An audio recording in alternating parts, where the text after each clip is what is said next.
Friends welcome to Tamil 23. இன்றைக்கி நம்ம என்ன பார்க்க போகிறோம் அப்படின்னா, வங்கக்கடலில் புதிய புயல் சின்னம் அடுத்த 4 நாட்களுக்கு எந்தெந்த மாவட்டங்களுக்கு மழை பெய்ய போகுது அப்படிங்கிற பற்றி தான் பார்க்க போகிறோம். வாங்க வீடியோக்குள்ளே போகலாம். அதுக்கு முன்னாடி எங்கள் சேனல் நீங்கள் சப்ஸ்கிரைப் பண்ணல அப்படின்னா சப்ஸ்கிரைப் பண்ணிக்கிங்க. பக்கத்தில் இருக்கிற பெல் ஐக்கானையும் கிளிக் பண்ணிக்கிங்க. அப்போ தான் எங்களோட வீடியோஸ் உடனே உங்களை வந்து சேரும்.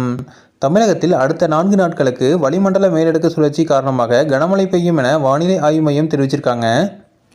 இன்று டெல்டா மாவட்டங்கள் புதுக்கோட்டை, திருநெல்வேலி, கன்னியாகுமரி, தூத்துக்குடி, மதுரை மாவட்டங்களில் ஒரு சில இடங்களில் இடிமின்னலுடன் கூடிய கனமழையும், கடலோர மாவட்டங்கள் மற்றும் புதுவை காரைக்கால் பகுதிகள், மேற்கு தொடர்ச்சி மலைகள் ஒட்டிய மாவட்டங்கள், இதர தென் மாவட்டங்களில் ஒரு சில இடங்களில் இடிமின்னலுடன் கூடிய மிதமான மழை பெய்யும் அப்படின்னு சொல்லியிருக்காங்க. நாளை 29ஆம் தேதி கடலோர மாவட்டங்கள், அதனை ஒட்டியுள்ள உள் மாவட்டங்கள் மற்றும் புதுவை காரைக்கால் பகுதிகளில் ஒரு சில இடங்களில் இடிமின்னலுடன் கூடிய கனமழை பெய்யும் அப்படின்னு சொல்லியிருக்காங்க. இதர மாவட்டங்களில் அநேக இடங்களில் இடிமின்னல் கூடிய மிதமான மழை பெய்யும் அப்படின்னு சொல்லியிருக்காங்க. 30ஆம் தேதி பார்த்திங்க அப்படின்னா மேற்கு தொடர்ச்சி மலையை ஒட்டிய மாவட்டங்கள் மற்றும் உள் மாவட்டங்களில் ஓரிரு இடங்களில் இடிமின்னல் கூடிய கனமழையும், இதர மாவட்டங்களில் புதுவை காரைக்கால் பகுதிகளில் அநேக இடங்களில் இடிமின்னல் கூடிய மிதமான மழை பெய்யக்கூடும் அப்படின்னு சொல்லியிருக்காங்க. சென்னையை பொறுத்தவரை அடுத்த 48 மணி நேரத்துக்கு வானம் பொதுவாக மேகமூட்டத்துடன் காணப்படும்.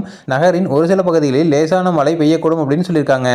அதிகபட்ச வெப்பநிலை 33 டிகிரி செல்சியஸாகவும், குறைந்தபட்ச வெப்பநிலை 26 டிகிரி செல்சியஸ் பதிவாகும் அப்படின்னு சொல்லியிருக்காங்க.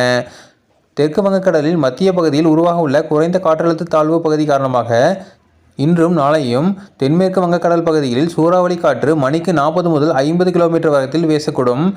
மேலும் 29ஆம் தேதி 31ஆம் தேதி மன்னார் வளைகுடா, தமிழக கடலோர பகுதிகளில் சூறாவளி காற்று மணிக்கு 40 முதல் 50 கிலோமீட்டர் வேகத்தில் வீசக்கூடும் அப்படின்னு சொல்லியிருக்காங்க. எனவே இப்பகுதிகளில் மீனவர்கள் கடலுக்கு செல்ல வேண்டாம் என அறிவுறுத்தப்படுகிறார்கள் அப்படின்னு சொல்லியிருக்காங்க. இதே மாதிரி இன்ஃபர்மேஷன்ஸ் உங்களுக்கு தொடர்ந்து வேணும் அப்படின்னா எங்கள் சேனலை சப்ஸ்கிரைப் பண்ணுங்கள். தேங்க்யூ.